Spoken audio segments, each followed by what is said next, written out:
रात के काले अंधेरे में राजा विकराल सिंह शमशान घाट में अपने सेनापति के साथ तांत्रिक अघोरनंद के पास जा रहा था। वो शमशान अनेक तरह के भूतों और चुड़ैलों से भरा हुआ था। भूत और चुड़ैल उन दोनों को घूर रहे थे। एक साथ दो तो शिकार, वाह मजा आ गया। उन्होंने उन पर हमला कर दिया, लेकिन वो चाहकर भी उन्हें छू नहीं पाए, क्योंकि उनके पास जाते ही आग की ज्वाला भड़कने लगती और वे पीछे हट जाते। कौन है ये? इन्हें हम मार क्यों नहीं पा रहे? तभी वहाँ पर तांत्रिक अघोरनंद की आवाज गूंजने लग जाती है। शमशान के सारी बुरी ताकतों, उनके पास से दूर हटो वहाँ से, नहीं तो मैं जला दूंगा तुम्हें। उसकी बात सुनकर भूत और चुड़ैल वहाँ से भाग खड़े हुए। राजा विकराल सिंह तांत्रिक अघोरनंद का सबसे बड़ा शिष्य था और ये सारे भूत और चुड़ैल अघोरनंद के गुलाम थे, इसलिए वे सभी वहाँ से चले गए। थोड़ी देर बाद वे दोनों अघोरनंद के पास खड़े थे। अघोरनंद के सामने एक चिता जल रही थी। गुरुदेव, हम पिछले कई युद्ध में मुंह की खा चुके हैं, लेकिन इस बार राजा अवंती को हमें किसी भी कीमत पर न सिर्फ हराना है, बल्कि उसके राज्य में स्थित सोने और चांदी के खजाने को भी अपने कब्जे में लेना है। विकराल सिंह, मैंने तुम्हें पहले भी कहा था, बिना मायावी शक्तियों के उसे हराना लगभग असंभव है। गुरुदेव, इसलिए तो आपके पास आया हूँ। मुझे वो शक्तियाँ दीजिए ताकि मैं अवंतिकापुर के राजा को परास्त करूँ और सालों पुराने मेरे मनोरथ को सिद्ध करूँ। बहुत पुरानी बात है। उस समय अवंतिकापुर नामक राज्य पर राजा अवंती का शासन था। राजा अवंती अपनी प्रजा से बहुत प्यार करते थे। अवंतिकापुर राज्य बहुत ही समृद्ध था। कहते हैं कि राजा अवंती के पास सोने, चांदी, हीरे, मोती का बहुत बड़ा भंडार था और ये भंडार माँ अन्नपूर्णा ने प्रसन्न होकर उन्हें दिया था और इसी भंडार पर नजर थी पड़ोस के राजा विकराल सिंह की। महाराज, इस बार आपके सपने जरूर पूरे होंगे, क्योंकि मेरी दी हुई मायावी शक्तियाँ अपना चक्रव्यूह इस तरह बुनेंगी कि राजा अवंती उससे निकलने की बजाय उसमें फंसता चला जाएगा। विकराल सिंह ने अपनी सेना के साथ अवंतिकापुर पर फिर से आक्रमण कर दिया। दोनों राजाओं के बीच भयंकर युद्ध हुआ। तीर, तलवार, भाला और गदा का स्वर हर ओर गूंजने लगा।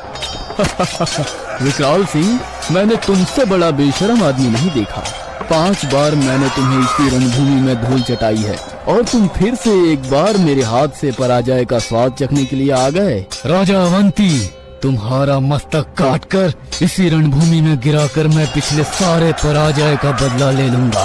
विकराल सिंह पर राजा अवंती एक बार फिर से भारी पड़ रहा था, लेकिन इस बार युद्ध भूमि में विकराल सिंह ने तांत्रिक अघोरनंद द्वारा दी गई कुछ मायावी शक्तियों का प्रयोग किया और उस प्रयोग के कारण राजा अवंती की मति भ्रमित हो गई। उन्हें दिखना बंद हो गया। हे भगवान, ये क्या हुआ? मुझे कुछ दिख क्यों नहीं रहा है? विकराल सिंह ने इसी का लाभ उठाकर राजा अवंती की गर्दन काट। राजा अवंती, तेरा ये कटा मस्तक देखकर मुझे इतनी प्रसन्नता हो रही है कि मैं उसे शब्दों में बयान नहीं कर सकता। आज मेरा सबसे पुराना और सबसे बड़ा सपना पूरा हो गया। उसके बाद विकराल ने वहाँ कत्लेआम मचा दिया। अपने राजा के मारे जाने के बाद अवंती की सेना ने भी आत्मसमर्पण कर दिया। उसके बाद राजा विकराल और सेनापति के कहने पर उसकी सेना ने राजा अवंती के महल में घुसकर राजा अवंती के सारे विश्वास पात्रों को मौत के घाट उतार दिया। राजा विकराल सिंह का पूरी तरह अवंतिकापुर पर कब्जा हो गया, लेकिन इतनी तबाही जिस बात के लिए हुई, राजा विकराल सिंह को वो खजाना कहीं मिला ही नहीं। उसकी सेना ने हर ओर तलाश किया, लेकिन वो खजाना कहीं नहीं मिला। सेनापति, इस बार युद्ध जीतकर भी हमें पराजय का आभास हो रहा है। जब तक वो खजाना हमारे हाथ नहीं आएगा, हमारी इस जीत का कोई मायने नहीं है। महाराज, हमने महल का चप्पा चप्पा छान मारा, लेकिन पता नहीं वो खजाना कहाँ छिपा पड़ा है। सेनापति, लगता है हमें एक बार फिर से हमारी गुरु की शरण में जाना पड़ेगा। अब वही बताएंगे हमें कि आखिर वो खजाना कहाँ है। विकराल सिंह एक बार फिर से शमशान में अपने गुरु अघोरनंद के पास गया और उनसे खजाने के बारे में पूछा। अघोरनंद ने अपनी आंखें बंद की और कुछ मंत्र पढ़ने लगा। और जब उसने अपनी आंखें खोली तो राजा अवंती का सारा खजाना एक तहखाने में है और ये तहखाना राजा अवंती के शयन कक्ष में है।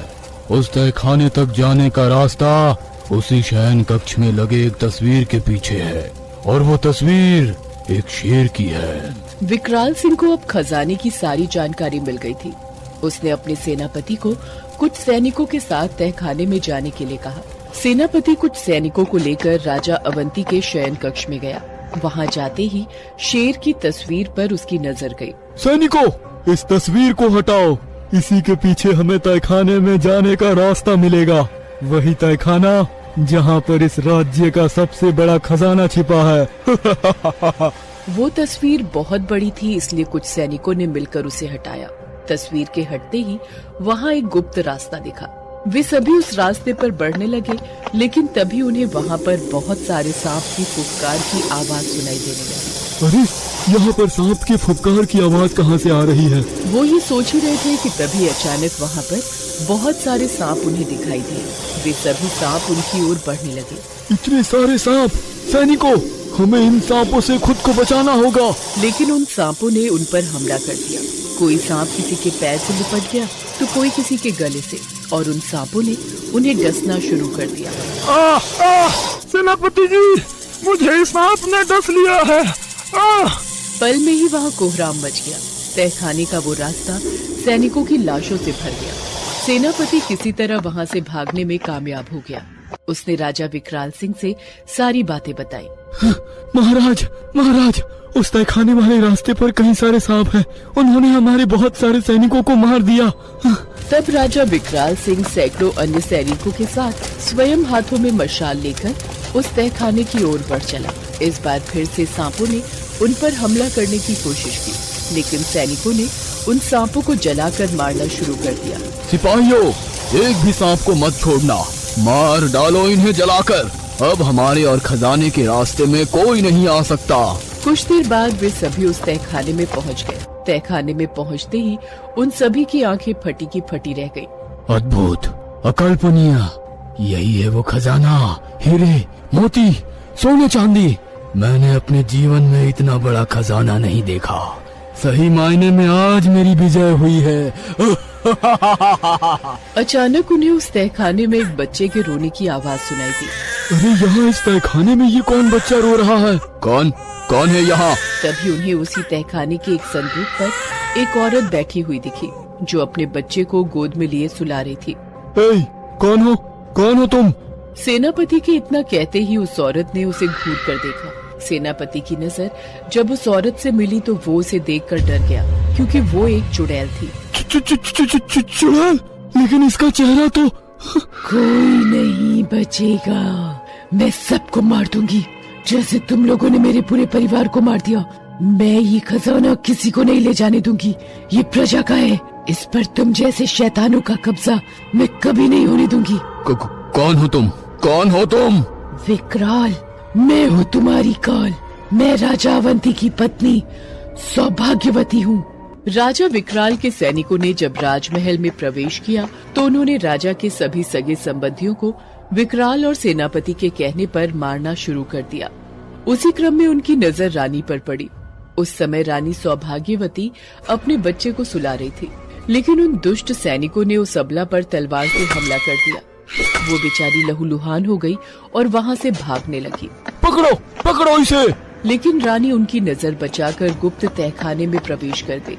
लेकिन वो बहुत ही घायल थी, इसलिए उसने 2 दिन बाद तहखाने में दम तोड़ दिया। उसका दूध मुहा बच्चा भी भूख प्यास से तड़प कर मर गया। तुम लोगों को नहीं छोड़ूंगी मैं। इस खजाने के लिए तुमने मेरे पूरे परिवार को मार दिया, मैं भी सबको मार दूंगी। ये कहकर उस चुड़ैल ने उन पर हमला कर दिया। छोड़ दो हमें। उसके बाद वो चुड़ैल एक बड़े से सांप में बदल गई और उसने सभी को निगल लिया। जिस खजाने के लिए राजा विकराल ने इतना खून खराबा किया, वो उसके हाथ कभी नहीं आया। सोने चांदी के बालों वाली चुड़ैल। ये कहानी है जलगांव की। जलगांव में एक सुनार गली थी। उस गली में सुनारों के काफी सारे ज्वेलरी के शॉप्स थे। शाम का समय था। गोपाल नाम का सुनार अपनी शॉप पे बैठा था। उसकी 6 साल की बच्ची मीना भी आज जिद करके उसके साथ शॉप में आ गई थी। गोपाल बार बार बाहर की तरफ देख रहा था। पता नहीं ये कब आएगी। कौन आने वाला है पापा? तुम्हारी मम्मी तुम्हें लेने आने वाली थी ना। नहीं, मैं आपके साथ घर जाऊंगी, वो भी शटर बंद होने के बाद। गोपाल ने बच्ची की बातों पर ध्यान नहीं दिया। वो पत्नी का इंतजार करने के लिए बाहर सड़क पर चला आया। इधर अंदर दुकान में मीना ज्वेलरी की बॉक्सेस के साथ खेलने लगी और खोलकर देखने लगी। गोपाल बाहर खड़ा था, तभी उसकी पत्नी आई। जरा तो अक्ल का इस्तेमाल किया करो, वो तो बच्ची है। तुम्हें तो पता है ना हमारे मार्केट में महीने भर से क्या चल रहा है। अरे मुझे मत समझाओ, मैं भी तंग आ गई हूँ उस बात से। मीना कहाँ है? रुको, मैं उसे लेकर आता हूँ। गोपाल बच्ची को लाने के लिए अंदर चला गया। अंदर आते ही उसे जोरदार झटका लगा, क्योंकि मीना के हाथ में वही बॉक्स था। गोपाल ने झट से वो बॉक्स उससे छीन लिया। पागल लड़की अपने बाप को मारना चाहती है। पापा, मुझे देखना है उस बॉक्स में क्या है। गोपाल ने मीना का हाथ खींचा और खींचते हुए उसे बाहर पत्नी के पास ले आया। ये तो आज मार ही डालने वाली थी मुझे, ले जाओ इसे। गोपाल की पत्नी मीना को ले गई और गोपाल ने चैन की सांस ली। और जैसे जैसे रात के 9 बजे पूरी सुनार गली की सांसें तेज हो गई। सबने अपनी दुकानों से बचे हुए कस्टमर्स भगा दिए और शॉप की सारी लाइट बंद कर दी। सुनार गली में पूरी तरफ अंधेरा फैल गया, मानो वो सुनार गली नहीं कोई शमशान हो। और फिर उस सुनसान अंधेरे में अपने उल्टे पैरों से एक एक कदम आगे बढ़ते हुए एक बूढ़ी खतरनाक चुड़ैल गोपाल की दुकान की तरफ बढ़ने लगी। चुड़ैल का चेहरा 150 साल पुराना था। काफी भयानक दिख रही थी वो, लेकिन सिर्फ आगे से पीछे से वो कोई परी दिख रही थी, क्योंकि उसके कंधों से लेकर कमर तक जो बाल लहरा रहे थे वो ना तो चुड़ैली बाल थे और ना ही मामूली औरत के बाल थे। वो बाल उस काले घने अंधेरे में भी जुगनू की तरह चमचमा रहे थे, क्योंकि उस चुड़ैल के पूरे बाल सोने चांदी के थे।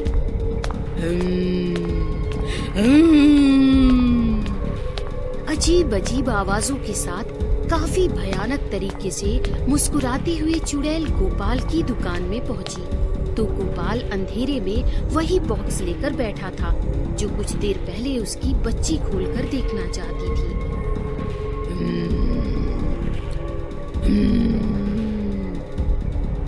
चुड़ैल की भयानक आवाज सुनकर गोपाल कांपने लगा। क्यों रे, कांप क्यों रहा है? मरना चाहता है कि जीना? जीना चाहता हूँ। तो लाओ, दिखाओ मेरे बाल। गोपाल ने बिना समय गवाए चुड़ैल के सामने बॉक्स खोला, तो बॉक्स में 2 बाल रखे हुए थे। एक था सोने का और एक था चांदी का। देख लो, बिल्कुल असली है। बताने की जरूरत नहीं, चमक से ही पता चल जाता है मुझे। चल, लगा दे बाल मेरे बालों में। गोपाल कांपते हुए चुड़ैल के पीछे गया और उसने बॉक्स में से एक सोने का बाल उठाया और बाल की सुई उसने चुड़ैल के सिर में चुभोई। चुड़ैल की चीख पूरे जलगांव में शहर में गूंज उठी। फिर गोपाल ने दूसरी चांदी का बाल उठाया और वो भी चुड़ैल के सिर में चुभा दिया। चलती हूँ, कल फिर आऊंगी, बाल तैयार रखना। इस प्रकार चुड़ैल एक एक करके सुनार गली के हर एक दुकान में गई और सारे सुनार से एक सोने का, एक चांदी का, ऐसे 2-2 बाल लगाकर निकल गई और सुनारों ने चैन की सांस ली। ये किस्सा हर रोज होता था। रोज सारे सुनार चुड़ैल के लिए सोने और चांदी के 2 बाल बनाकर रेडी रखते थे। रात 9 बजे चुड़ैल आती थी और बाल लगवाकर निकल जाती थी। कोई सुनार अगर किसी कारण बाल ना बना सका तो वो भयानक और भयंकर चुड़ैल उसे मार देती थी। एक दिन गोपाल की दुकान में काम करने वाले एक लड़के ने उससे पूछा, काका, कहाँ से आई है वो चुड़ैल? पता नहीं, 150 साल पुरानी है। तांत्रिक का कहना है कि वो मरने से पहले किसी गांव की गरीब औरत थी जो सोने चांदी के लिए पागल थी। गरीबी के कारण उसका पति उसके शौक पूरे नहीं कर सका, तो उसने अपने पति को मार दिया और फिर खुद मर गई और मरने के बाद चुड़ैल बन गई। चुड़ैल बनने के बाद तो पूछो ही मत, सुनारों को धमकाती है और सोने चांदी के बाल लगाकर घूमती है। पता नहीं ये बला हमारे शहर से कब जाएगी। तभी तांत्रिक आया। ओम शिव शंभो। गोपाल, बला तो तब जाएगी ना जब तुम मेरा कहा मानोगे। सोने चांदी के बालों की जगह उसके सिर में मेरे बनाए हुए दिव्य बाल चुभाओगे, तभी ये बला मरेगी, नहीं तो फिर तुम सबको एक एक करके मार देगी। नहीं बाबा, वो बहुत खतरनाक है, मार देगी हमें। अरे वो कुछ नहीं करेगी, तुम सब डरते हो इसीलिए तुम्हें डराती है। हिम्मत तो करो। लेकिन तांत्रिक की बात गोपाल के साथ साथ कोई भी सुनार मानने को राजी नहीं था। रोज चुड़ैल आती थी और सुनारों से सोने चांदी के बाल लगवा कर चली जाती थी। एक दिन गोपाल दुकान में था, तभी एक आदमी आया। उसके हाथ में सोने चांदी के एक एक बाल थे। क्या ये बाल आपने बनाए हैं? अरे ये तो हमने उस चुड़ैल को दिए थे, तुम्हारे पास कैसे? मैंने कल रात उसके सिर से उखाड़ लिए। क्या तुमने अपने हाथों से उसके बाल उखाड़े और तुम जिंदा बच गए? हाँ गोपाल, मैं तांत्रिक हूँ। ये भेष बदलकर तुम्हें ये समझाने के लिए आया था कि देखो मैं क्या कर सकता हूँ। बस मैं वो नहीं कर सकता जो तुम कर सकते हो। मेरे मंत्रोच्चारण से बनाए हुए दिव्य बाल उसके सिर में चुभा सकते हो, उसे पता भी नहीं चलेगा और वो चुड़ैल भस्म हो जाएगी। उसके भस्म होते ही पूरी सुनार जाति की पीड़ा टल जाएगी। तांत्रिक की बात सुनकर गोपाल में हिम्मत आ गई। ठीक है बाबा, लाइए दीजिए, वो दिव्य बाल मुझे दे दीजिए। फिर तांत्रिक ने वो बाल निकालकर गोपाल को दिए, जो बिल्कुल असली वाले सोने चांदी के बालों जैसे दिखते थे। गोपाल ने वो एक बॉक्स में सही सलामत रख दिए। रात हुई और सोने चांदी के बालों वाली चुड़ैल आई। जीना है कि मरना है? गोपाल आत्मविश्वास से बोला, जीना है। ये हुई ना बात, तुम सब तो गुलाम हो गए हो मेरे। चलो आज मैं असली नकली की परख भी नहीं करती, तुम बस चुभा दो बाल। गोपाल तो तैयार ही बैठा था। उसने बॉक्स खोला और तांत्रिक के दिए हुए वो 2 दिव्य बाल निकालकर चुड़ैल के सिर में चुभा दिए। चुड़ैल जोर से चीखी और अचानक जलने लगी। मैं जल क्यों रही हूँ? तभी तांत्रिक आया। क्योंकि तुमने अपने शौक के लिए न जाने कितने मासूम लोगों को जलाया है। आज हिसाब बराबर हो रहा है। ऐसा कहकर तांत्रिक ने मंत्रोच्चारण करना शुरू किया और देखते देखते सोने चांदी के बालों वाली चुड़ैल जलकर भस्म हो गई और गोपाल के साथ साथ सारी सुनार गली चुड़ैल के आतंक से मुक्त हो गई।